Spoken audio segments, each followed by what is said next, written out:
Investigation, as a matter of fact, is still going on as we speak, up to a couple months ago. If they're here telling you they have proof beyond reasonable doubt, you want you still investigating. The job of the state is to prove it beyond, to the exclusion of every reasonable doubt. And if you're a reasonable person and you have doubt, that's reasonable doubt. There's a song called Things That Make You Go, If you say that's reasonable doubt.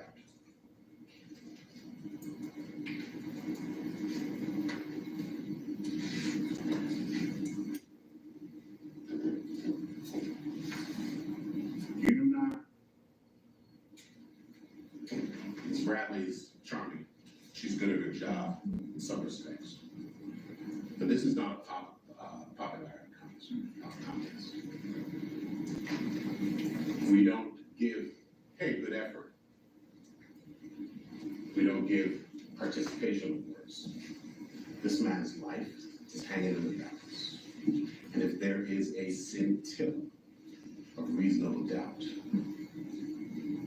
you must have the courage to speak up and say so. You're not here. You're here to judge the sufficiency of their case.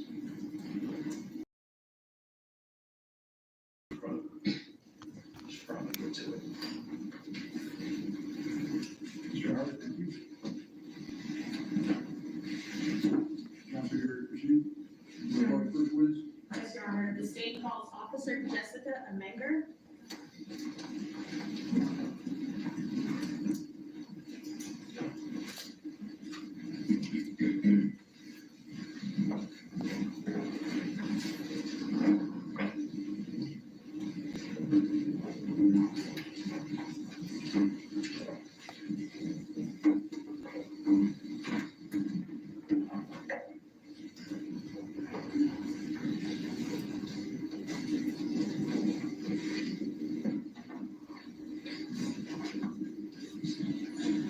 Yes, good morning, Ms. Jessica Maynard.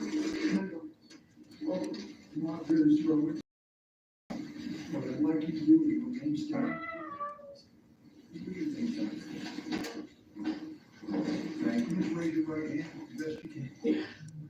Do you solemnly swear or affirm the testimony you should give in this case should be the truth, the whole truth, and nothing but the truth? Yes, sir. Please state your full legal name for the record. Full name is Jessica Amenger. Can you spell it as well? Yes, first and last, please. First is going to be Jessica, last name Amengor. Please have a seat. Ms. Maynard, that microphone doesn't move back and forth, it will only do it. Okay. Are you ready to proceed? Yes, sir. Thank you, Counselor, you may. Thank you, Your Honor. Good morning. Good morning. Can you introduce yourself to the jury and tell them where you're currently employed? Good morning. My name is Officer Jessica Amenger. I'm from Miramar PD in Broward County, State of Florida. Okay. And how long have you been employed by the Miramar Police Department? A total of 11 years. 5 years I was a community servicing, which is a non-tool position, and 6 years now as a small law enforcement. And what were some of your duties as a service lead, a non-sworn officer? So, primarily respond to basic criminal investigation as well as traffic crashes, missing persons reports, lost property reports, basic thefts, and then the traffic crashes, with injuries, without injuries, and then actually I was able to get my traffic homicide certification, so I traffic crashes a little bit, responded into serious bodily injury or death, I responded to as well. And can you tell us about your training experience within the 6 years that you've been a sworn officer? So 6 years, basic law enforcement, police academy, several classes including field training officer, training officers as they get hired, continued my traffic homicide investigation courses, fraud investigation, injury and death investigation, case preparation, a number of certifications that I have for professional development classes, as well as my 4-year bachelor's degree in criminal justice from YMW. Okay. And back on October 26th of 2018, you were employed as a police officer, correct? Yes, ma'am. And as part of your duties as a police officer, do you often conduct detail or work details? Yes. So as a police officer, I'm allowed to work off-duty security details at various locations in the city. So if having a increase in burglaries, for example, they'll pay for an officer to sit in the parking lot to prevent and deter crime. At the hospital, preventing, services in the lobbies, in newborn abductions, for example, anything that would occur at these kind of soft targets, they would want officers stand by to prevent things happening. And then obviously anything was transpired, call for additional resources to assist them. And so back on October 26th of 2018, where were you working in detail? Memorial Hospital, Greenmore. And where's that hospital located? The emergency room is at 1901 Southwest of 1 Sunset Ave. Okay, and what city and county is that in? City of Miramar, County of Rock.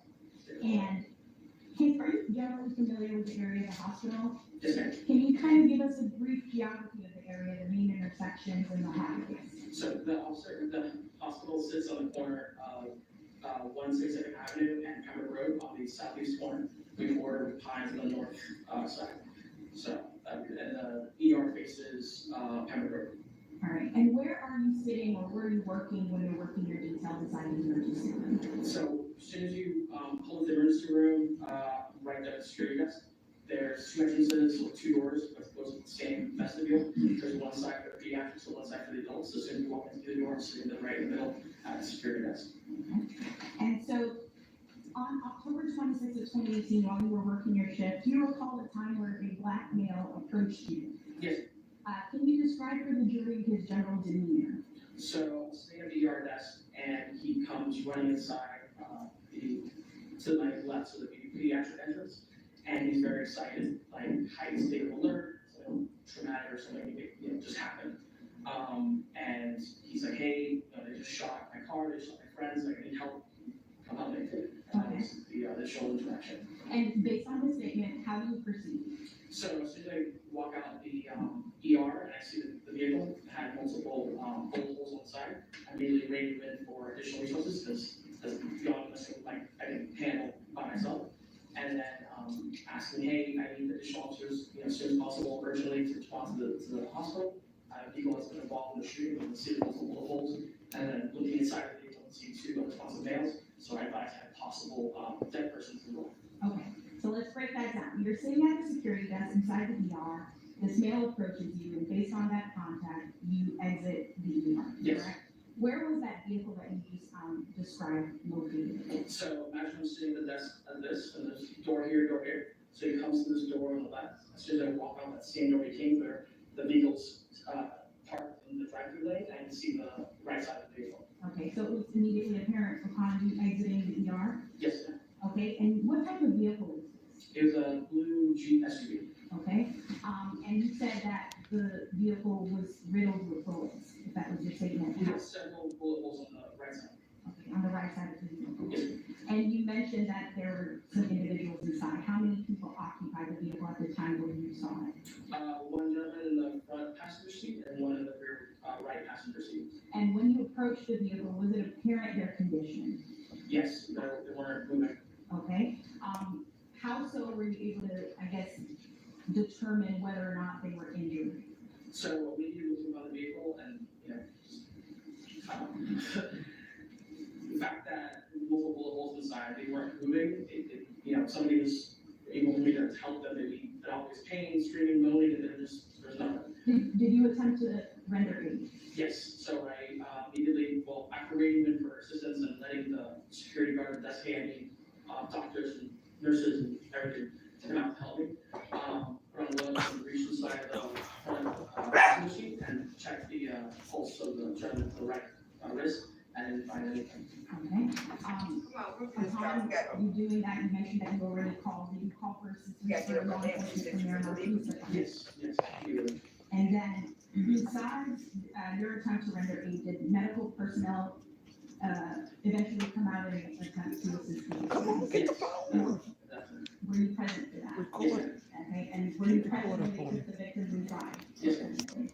And where was the black male subject that initially approached you at this point? So right as soon as you walk in, you park the vehicle, and there's a decent sized sidewalk area, so you have to pick which either door they want to go in, there's also a park bench. So while talking to him, trying to radio in and get information, what else you heard, some information, where other issues to go. He's standing next to me in that area, and at one point I just happened to sit down because he's just so, Did he also identify himself to you? Yes, ma'am. And what was the name that he provided? My name is Corbin Perry. And would you tell me where the circumstances surrounding how he ended up at the hospital? So he advised he just left the studio with his friends in Fort Lauderdale, and he wasn't familiar with the area, but he had just gotten off the highway because they're staying at a home somewhere near the hospital. After he got off the highway, he stopped at a light, and then the car, he couldn't tell exactly what kind of car it was, just started shooting at his vehicle. So, he multiple times reenacted a story of his own like this, because he's saying that he had to duck down his driver's seat to try to avoid being hit. And again, along those lines, you said that it was immediately apparent as to the other victims inside the vehicle. Were you able to observe any injuries to Portland Henry? No. Were you able to observe any blood? No. I actually told him several times that he was lucky because for that many bullets, I was surprised he didn't get hit. And you had worked in detail at Miramar Hospital prior to October 26, 2018. Yes, ma'am. Are you generally familiar with their video surveillance system? Yes, ma'am. Have you had a chance prior to today to review the video surveillance? Yes, ma'am. Your Honor, permission to approach? You may. I'm showing you closer counsel what's been pre-marked states is for identification. Officer, do you recognize this? Yes, ma'am. How do you recognize it? My initials were on the top there. And is it a fair and accurate depiction of the events that occurred back on October 26th of 2018? Yes, ma'am. Any alterations or deletions based on? No, ma'am. Your Honor, at this time, the state moves into evidence with this pre-marked as states A as states 1. Any objection? No objection. Thank you. Ladies and gentlemen, as you heard this, accepted as evidence, witnesses may testify about or refer to this or any other items of evidence during the remainder of the trial. This and all other items of evidence, received evidence will be available to you for your examination during your deliberations at the end of the trial. Your Honor, permission to publish? You may publish. Lights dim, Councilman? Yes, sir.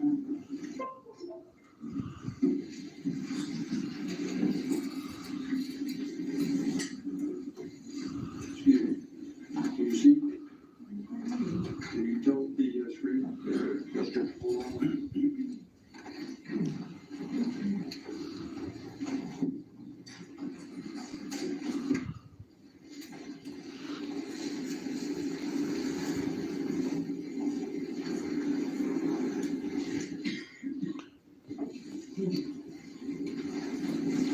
And officer, before I play the video, I see that there are two angles present.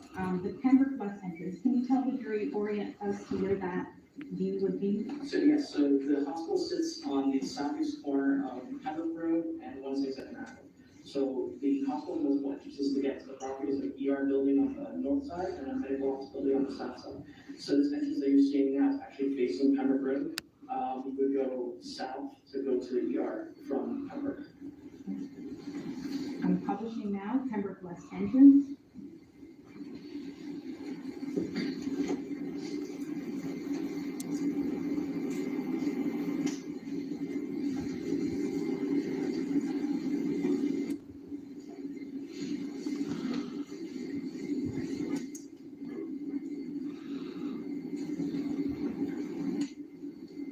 Now, so we don't have to go through the entire video. Did you recognize the vehicle that just entered the hospital? Yes, ma'am. And was that the vehicle, that you observed, that you testified to earlier? Yes, ma'am. Gonna publish the outside ER entrance?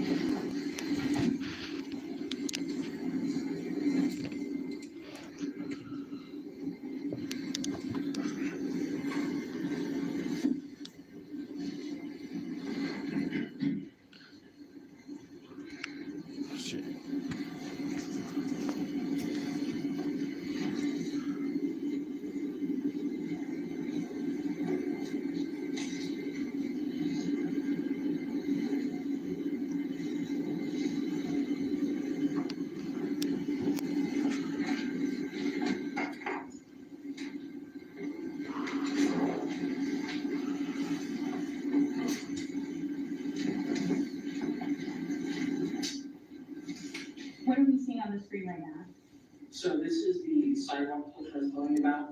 Immediately on the bottom left corner of the screen, where you see those white dashes, that's where the cars drive through. Those dashes are for when the see pedestrians are walking across into the yard. Then there's a sidewalk portion, and you see the two doors of the ER. The left door on the left side of the video is the ER adult entrance, and the right is the pediatric entrance, but it's one big area. And then in the middle is the park bench. Right behind that glass is a security desk. I'm sitting in the middle of both of those doors. And that subject that we see in the video, That's the gentleman that's pushing there. continue to publish?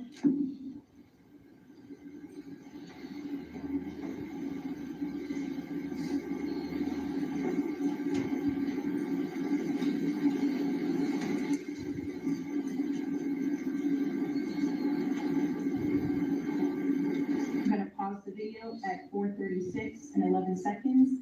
We see a second individual, in the video frame. Can you recognize that person? Yeah, that's good. Publishing, continue.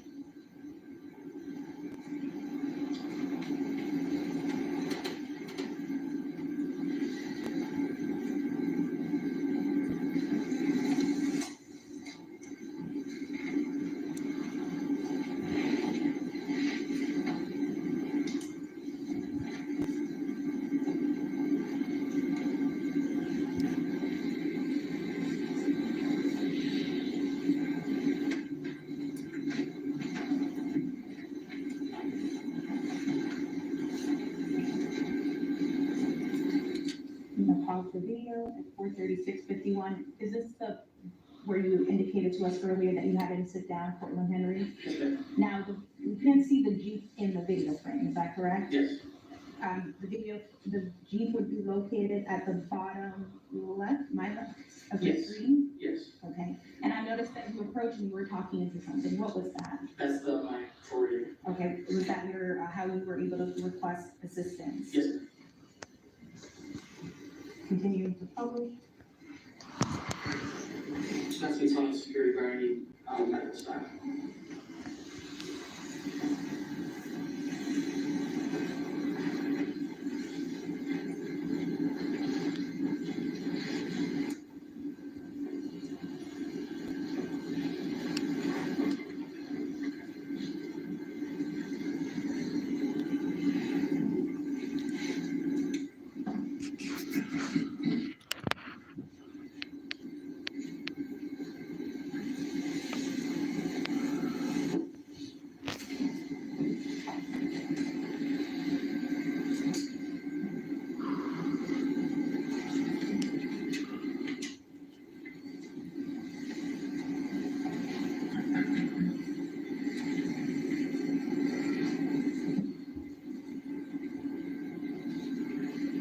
Put envelopes that check purples.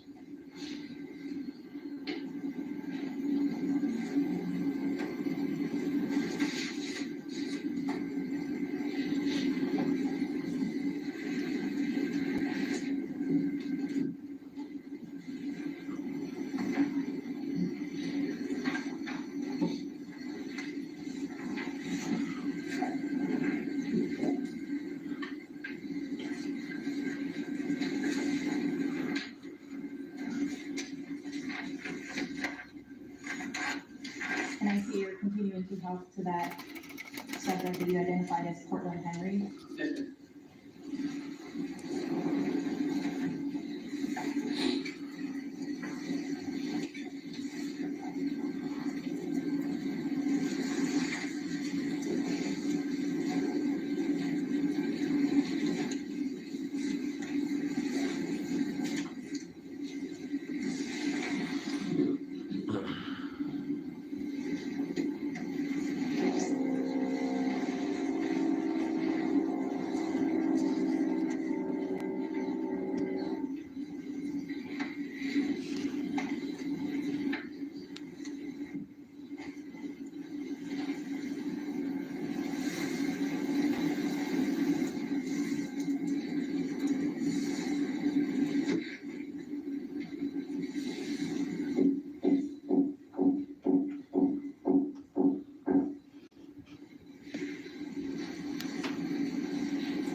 It looks like some other officers are responding. Yes, ma'am. Are those officers with the Miramar Police Department as well? Yes, ma'am. That's gonna be Officer Natasha Torres. And that's gonna be Officer Hutchin.